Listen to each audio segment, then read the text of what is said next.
다 같이 묵도하심으로 수요 온라인 예배를 드리겠습니다.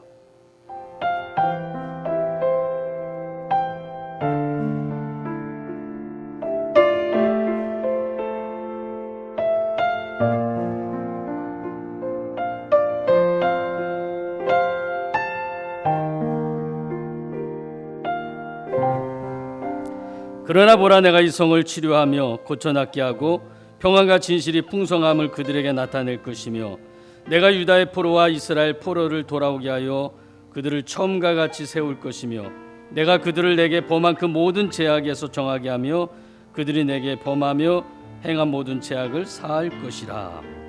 하나님은 영이시니 예배하는 자가 영과 진리로 예배할지니라. 아멘. 찬송가 543장 찬송을 드리겠습니다.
우리 다 함께 합심하여 기도드리겠습니다. 오늘 드려지는 예배를 위하여 하나님께 함께 기도드리고요.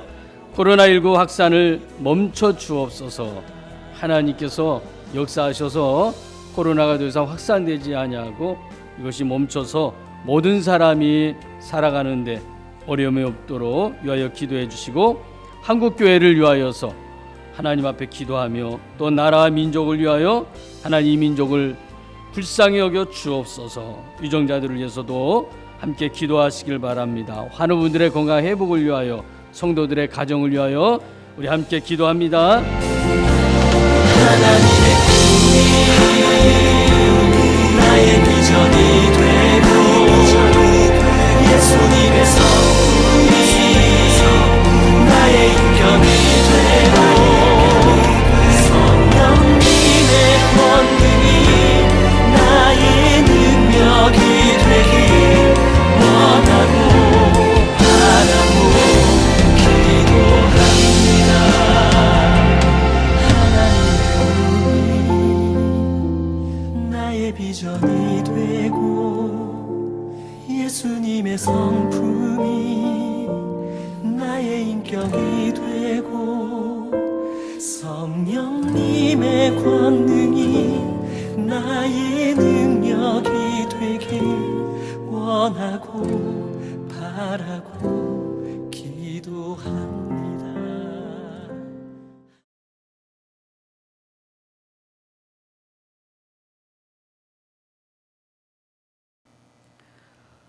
하나님의 말씀을 보겠습니다. 하나님의 말씀은 느헤미야 11장 1절로 14절 말씀입니다. 느헤미야 11장 1절로 14절 말씀.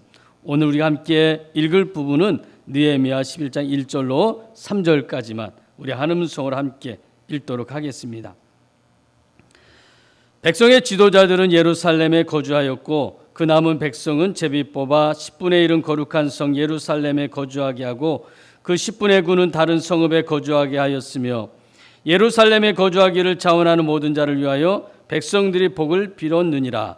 이스라엘과 제사장들과 네이 사람들과 느디님 사람들과 솔로몬의 신하들의 자손은 유다 여러 성읍에서 각각 자기 성읍 자기 기업에 거주하였느니라. 예루살렘에 거주한 그 지방의 지도자들은 이러하니. 아멘.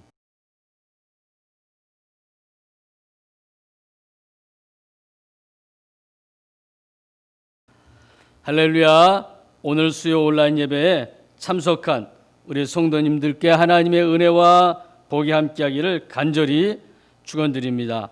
갑자기 온라인 예배를 드리게 되면서 솔직히 제 마음이 순간적으로 좀 무거웠습니다. 그런데 제 마음 한켠에서 나는 예배자입니다 라는 찬양이 마음속에서 들려왔습니다.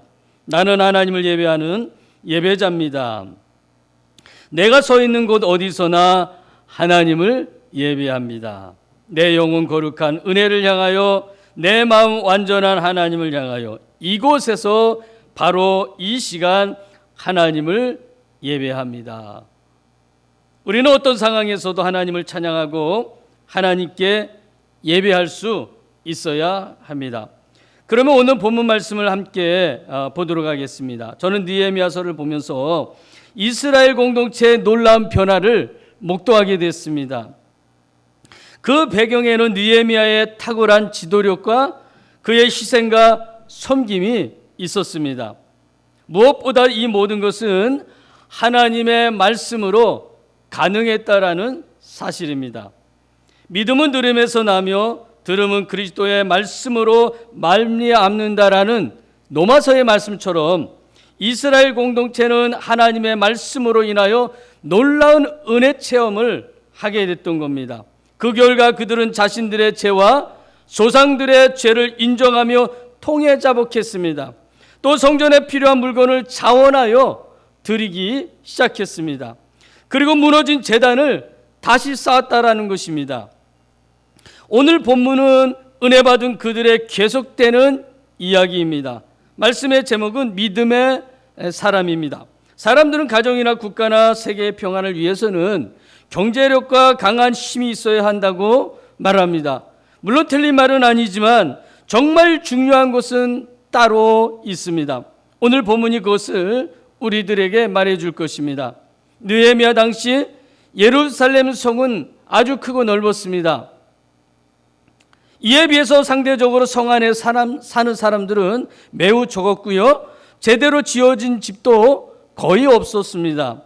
느헤미야 7장 4절 말씀이 당시 상황을 말해주고 있는데 이렇습니다. 그 성읍은 광대하고 그 주민은 적으며 가옥은 미처 건축하지 못하였음이니라. 당시 예루살렘 성의 모습을 묘사해 주고 있습니다. 예루살렘이 하나님의 수도이며 성전이 있다는 상징적 중요성에도 불구하고 다른 나라의 주요 공격 대상이 되었기에 사람들은 예루살렘 안에 살기를 꺼려했던 것입니다. 이방의 위협이 완전히 사라지지 않는 상황에서 예루살렘에 사는 것에 대한 위험 부담이 컸기 때문에 살기를 원치 않았던 것이죠. 하지만 예루살렘이 성읍으로서 온전한 기능을 하려면 일정 수의 사람들이 성 안에 거주해야 했습니다. 도시의 기능을 회복하고 재건된 성벽을 지키기 위해서라도 인구를 재배치할 필요성이 있었던 것입니다. 이런 상황을 염두에 두고 오늘 본문의 말씀을 보시기를 바랍니다. 1절 말씀을 우리 함께 읽습니다. 백성의 지도자들은 예루살렘에 거주하였고 그 남은 백성은 제비 뽑아 10분의 1은 거룩한 성 예루살렘에 거주하게 하고 그 10분의 9는 다른 성읍에 거주하게 하였으며, 앞서 말씀드린 대로 예루살렘 내 인구 문제를 해결하기 위하여 백성의 지도자들이 먼저 예루살렘에 거주하였던 겁니다. 솔선수범하였던 것이죠.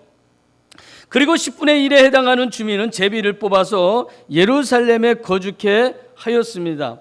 수십 년 살던 곳을 떠나거나 또는 평생 다닌 직장을 떠난다라는 거 쉬운 일이 아닙니다.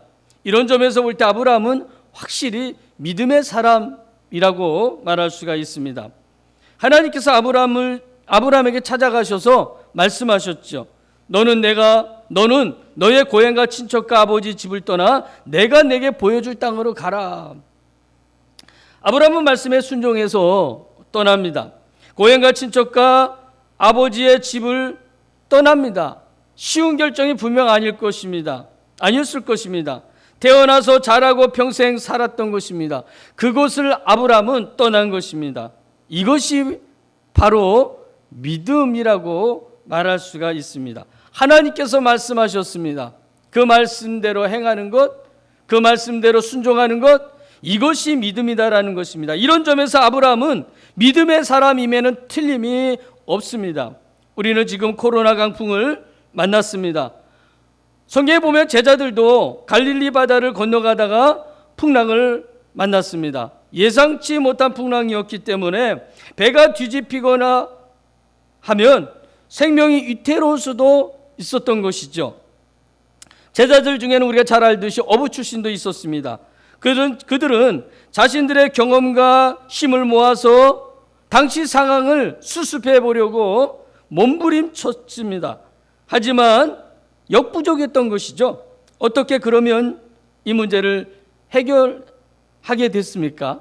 성경에 보면 마가복음 4장 39절을 보면 주님께서 이렇게 말씀하셨죠. 예수께서 깨어 바람을 꾸짖으시며 바다더러 이르시되 잠잠하라 고요하라 하시니 바람이 그치고 아주 잔잔하여 지더라. 예수님께서 바람을 꾸짖고 바다더러 잠잠하라 고요하라 했더니 바람이 그치고 바다가 잔잔해졌습니다. 주님께서 해결해 주셨습니다. 우리가 할 수 없는 일뿐만 아니라 우리가 할 수 있는 일조차도 주님께 맡길 줄 알아야 됩니다. 그래야 문제가 해결됐을 때 주님께서 하셨습니다 라고 고백할 수가 있게 되는 것입니다. 그렇지 않습니까? 제이어스라는 찬양팀이 있습니다. 그들이 이러한 찬양을 불렀는데 하늘 위에 주님밖에 라는 찬양을 불렀습니다. 그 가사가 이렇습니다. 하늘 위에 주님밖에 내가 사모할 자 이 세상에 없네. 내 마음과 힘은 믿을 수 없네. 오직 한 가지 그 진리를 믿네. 주는 나의 힘이요 주는 나의 힘이요 주는 나의 힘이요 영원히 주를 의지하리 영원히. 내가 믿을 수 있는 분은 주님밖에 없습니다. 주는 나의 힘이 되십니다. 주님이면 충분합니다. 나는 고백 아닙니까? 우리도 주님 한 분만으로 만족합니다. 나는 고백을 드릴 수 있어야 될 것입니다. 우리가 잘 아는 바울도 풍랑을 만난 적이 있습니다. 죄수의 몸으로 로마로 가던 중에 바다 한가운데서 유라굴로라는 광풍을 만났습니다. 모든 사람이 두려워 떨었습니다. 하지만 바울만은 그렇지 않았습니다. 그는 대담했고 침착했습니다. 그 이유가 어디 있었던 것입니까? 무엇 때문에 바울의 마음이 그렇게 침착했고 대담했던 것입니까? 그의 말을 들어보십시오. 사도행전 27장 22절로 25절에서 그는 이렇게 말합니다. 내가 너희를 권하노니 이제는 안심하라. 너희 중 아무도 생명에는 아무런 손상이 없겠고 오직 배뿐이리라.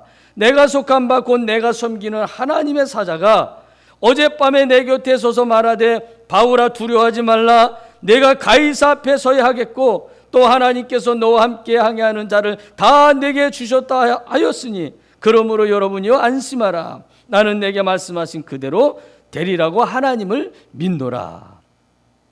바울은 말합니다. 내가 섬기는 하나님의 사자가, 바울은 말합니다. 하나님께서 너와 함께 항해하는 자를, 바울은 또 말합니다. 나는 내게 말씀하신 그대로 되리라고 하나님을 믿노라 라고 말입니다. 바울은 거친 풍랑에도 이중한 상황에서도 전혀 주눅들질 않았습니다. 오히려 그는 하나님을 반복적으로 증언하고 있습니다. 바울의 모습에서 우리는 진짜 믿음의 사람이 어떤 사람인지 바울의 모습을 통해서 보게 됩니다. 위급한 상황이 되니까 바울이 갑자기 하나님을 찾고 하나님에 대해서 말하게 된 것이 아닙니다. 평소에 그가 하나님을 찾던 거룩한 습관에 따라서 그는 하나님을 구하고 하나님을 찾고 하나님에 대해서 말하고 있는 것입니다. 코로나라는 풍랑 앞에서 어떤 사람은 변함없이 하나님을 찾습니다. 반면에 또 어떤 사람은 그렇지 못합니다. 이유야 다양하겠지만 그 중에 하나는 자기 이익을 포기하지 못하기 때문에, 나의 이익을 포기할 수 없기 때문에 주님을 포기해버리는 그런 사람도 있다라는 것입니다. 주님 때문에 손해보는 삶을 살고 싶지 않아서 주님과 멀어진 것이죠. 주님은 그 마음을 다 아십니다. 성경에 보면 데마라는 사람이 있습니다. 그는 바울을 통해서 예수님을 영접한 사람이죠. 그리고 바울을 따라다니며 바울의 복음의 조력자로서 함께 동역을 했습니다. 그런데 바울이 복음을 전하다가 옥에 갇히니까 데마가 바울을 떠나버립니다. 미련 없이 바울을 떠난 것입니다. 디모데후서 4장 10절은 이렇게 말하고 있습니다. 데마는 이 세상을 사랑하여 나를 버리고 데살로니가로 갔고, 바울을 떠나는 순간 그가 중요하게 여겼던 것은 복음이 아니었던 것입니다. 세상이 주는 달콤한 향락이었고, 세상이 주는 부유함이었고, 세상이 주는 안락함이었던 것입니다. 디모데전서 5장 6절이 뭐라고 말합니까? 향락을 좋아하는 자는 살았으나 죽었다, 이렇게 말씀합니다. 데마를 생각하면 참 마음이 아픕니다. 데마 같은 사람이 혹시 우리 교회 안에 생기지 않을까 하는 두려운 마음과 염려가 생기기 때문에 그렇습니다. 만약 그럴 경우에 말씀을 전하는 설교자로서 너무나도 슬프고 괴롭고 무엇보다 하나님께 죄송한 마음을 갖게 됩니다. 하나님께서 애국에서 노예살이하던 이스라엘 백성을 구원해 주셨습니다. 그런데 그들은 하나님을 슬프게 만들었습니다. 하나님께서 그들에 대해서 뭐라고 말씀하고 계십니까? 출애굽기 32장 8절에 하나님께서 이렇게 말씀합니다. 그들이 내가 그들에게 명령한 길을 속히 떠나 자기를 위하여 송아지를 부어 만들고 그것을 예배하며 그것에게 제물을 드리며 말하기를 이스라엘아, 이는 너희를 애굽 땅에서 인도하여 낸 너희 신이라 하였도다. 이스라엘 백성들이 하나님을 떠났습니다. 떠나되 속히 떠났습니다. 그들의 안중에 하나님이 없었던 것이죠. 자기를 위하여 하나님을 버린 것입니다. 우리도 정신 차리지 않으면 이렇게 될 수가 있습니다. 깨어 기도하지 않으면 저들처럼 될 수 있다라는 말입니다. 하나님이 없었던 사사시대처럼 자기 소견대로 살고 자기가 왕이 되어서 살게 되는 것입니다. 갈라디아 교회도 비슷했습니다.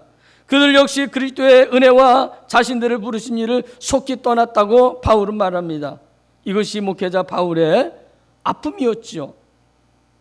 갈라디아서 1장 6절을 보면 잘 나와 있습니다. 그리스도의 은혜로 너희를 부르신 이를 이같이 속히 떠나 다른 복음을 따르는 것을 내가 이상하게 여기노라. 여러분, 우리는 무엇을 구하며 살아야 하는 것입니까?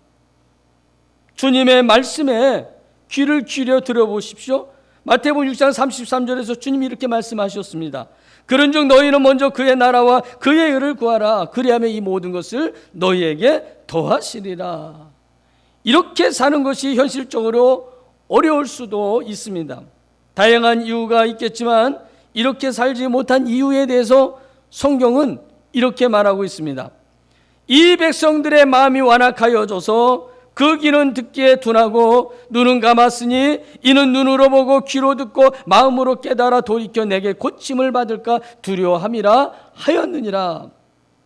마음이 완악하여 그 귀가 듣기에 둔해졌고 눈은 감아버렸기에 하나님의 은혜를 깨달아 알 수 없게 되었다라는 것입니다.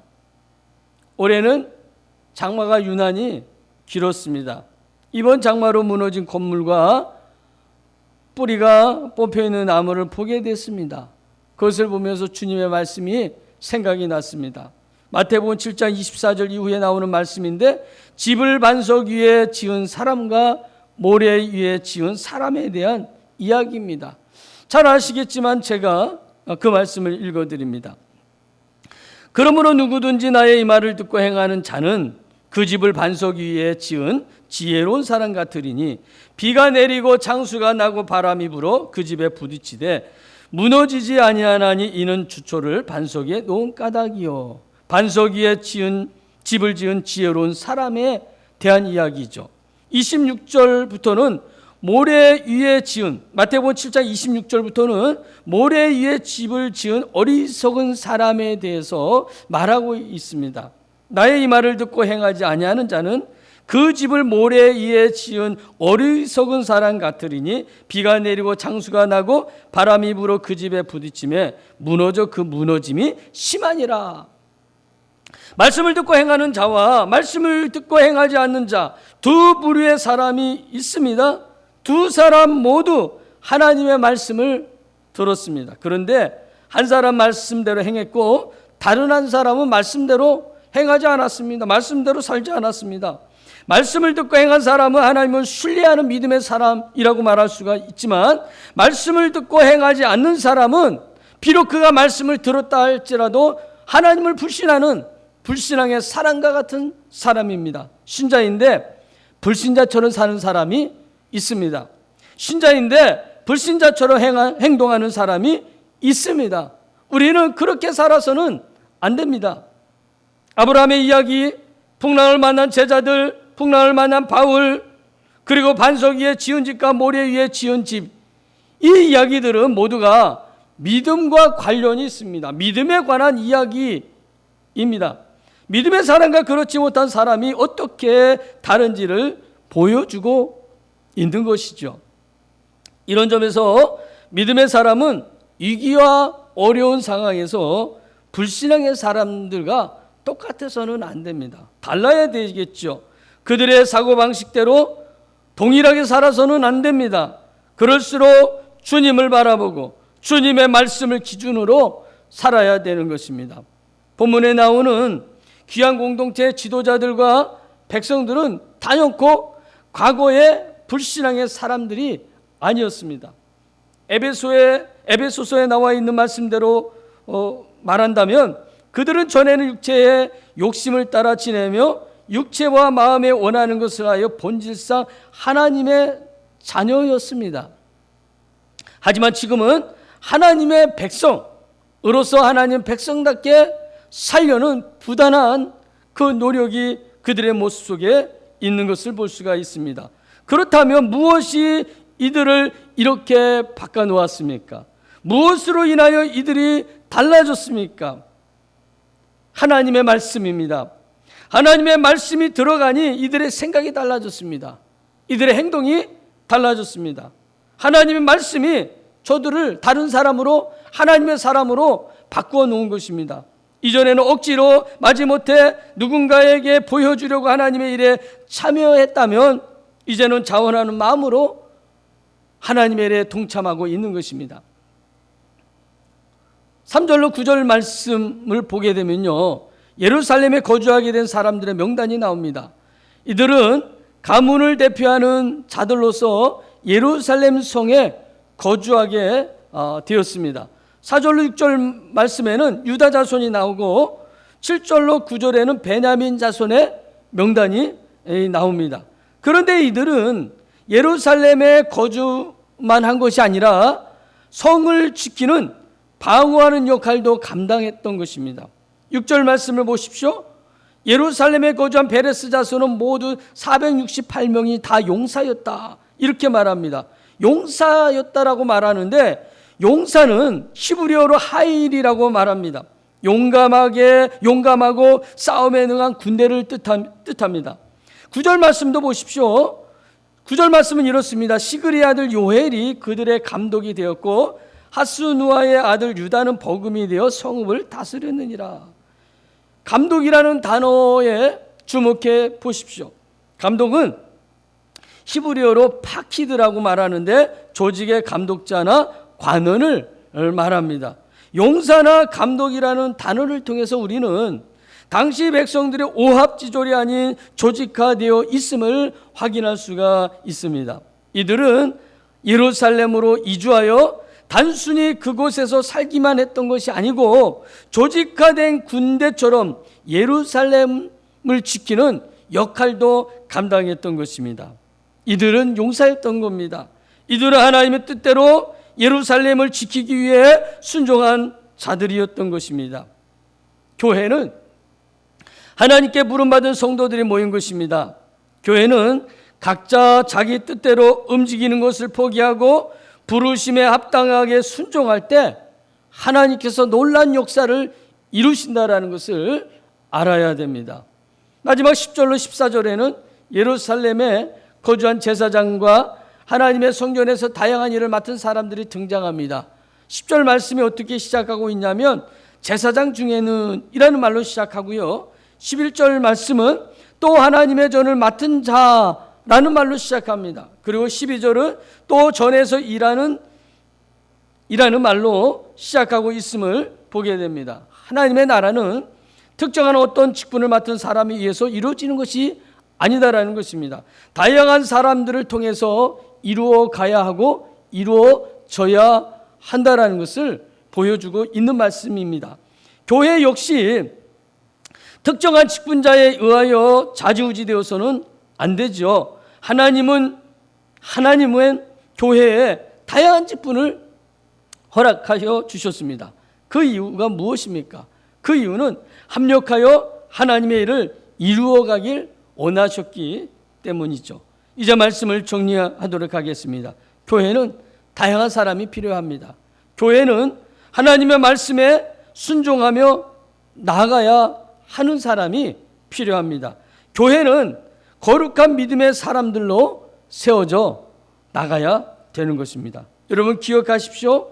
그런데 하나님은 믿음의 사람을 찾고 믿음의 사람을 찾아서 쓰신다라는 것입니다. 그 믿음의 사람이 저와 여러분이 되기를 원합니다. 말씀 위에 서 있는 그런 믿음의 사람이 되어서 하나님께 쓰임받는 우리 모두가 되기를 주님의 이름으로 간절히 부탁을 드리겠습니다. 기도드리겠습니다. 자비로우신 하나님, 오늘 우리는 갑작스럽게 온라인 예배를 드리게 됐습니다. 코로나가 안정이 되어서 모든 예배와 모임이 회복되길 원했지만 코로나의 확산이 멈춰지질 않습니다. 하나님 도와주시옵소서. 우리는 코로나로부터 안전을 위해 방역과 또 스스로 조심해야겠지만 그것 가지고 되지 않습니다. 하나님께서 이 민족은 물론 세계 열방을 궁일이 여겨서 구원해 주시기를 원합니다. 예레미야서를 통해서 말씀하신 것처럼 너희가 내게 부르짖으면 내게 와서 기도하면 내가 너희들의 기도를 들을 것이요 라고 말씀하셨는데, 한국교회가 하나님 앞에 겸손히 무릎 꿇고 통해 자복하며 하나님을 찾기를 원합니다. 자비로우신 하나님, 우리들에게 오늘 말씀을 주셨습니다.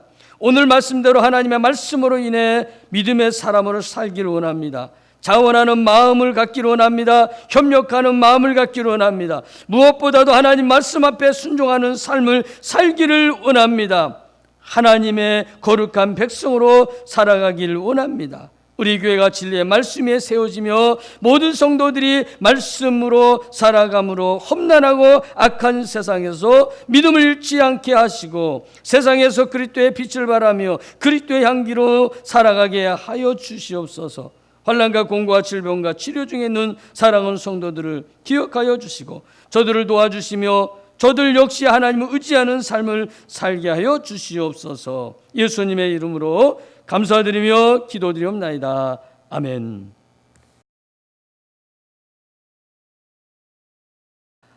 교회 소식을 알려드리겠습니다. 오늘 수요 온라인 예배에 참석한 우리 믿음의 성도님들 주님의 이름으로 환영하고 축복합니다. 코로나19가 완전히 종식되어서 모든 예배와 모임이 정상화될 수 있도록 기도해 주시길 바랍니다. 코로나 확산으로 인하여서 오늘부터 9월 1일까지 주일 예배와 수요 예배도 온라인 예배로 드리게 됐습니다. 교회 학교도 역시 온라인으로 예배 드리게 됐습니다. 모든 성도님들은 기억하여 주셔서 온라인으로 꼭 예배 드리시고, 그리고 이 코로나가 빨리 끝나서 모든 예배가 정상화되도록 기도해 주시길 바랍니다. 매일 정오 기도와 저녁 8시 기도, 매일 말씀 묵상도 함께 하셔서 기도와 말씀 생활에 힘써 주시길 바랍니다. 생일을 맞이하는 성도님들 축하드립니다. 환우분들을 위해서 관심과 사랑으로 기도해 주시기를 바랍니다. 찬송 267장 찬송 부르시고 주기도문으로 예배를 마치겠습니다.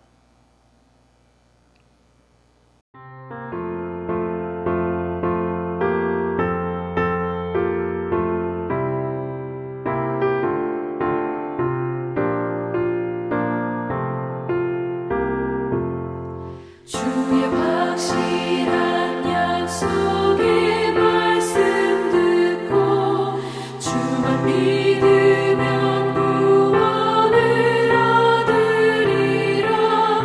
할렐루야 할렐루야. 내가 예수를 믿어 그의 흘리신 피로 내 죄 씻었네. 할렐루야 할렐루야.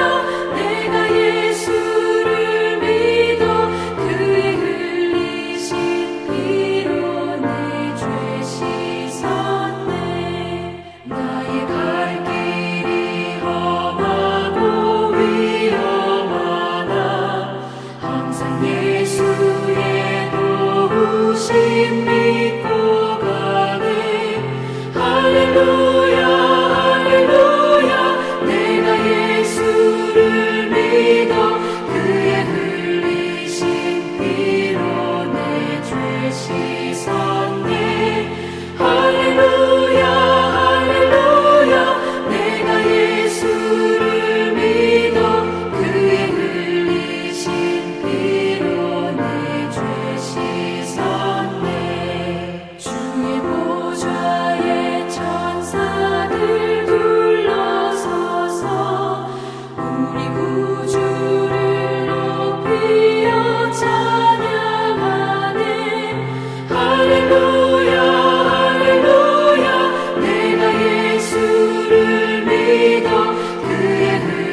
죄시선네 할렐루야 할렐루야 내가 예수를 믿어 그의 흘리신 피로 내 죄 씻었네 우리 모두 다 그 반열 뒤따르며 함께 즐거운 찬송을 부르리라 할렐루야 할렐루야 내가 예수를 믿어 그의 흘리신 피로 내 죄 씻었네 할렐루야 할렐루야 내가 예수를 믿어 그의 흘리신 피로 내 죄 씻었네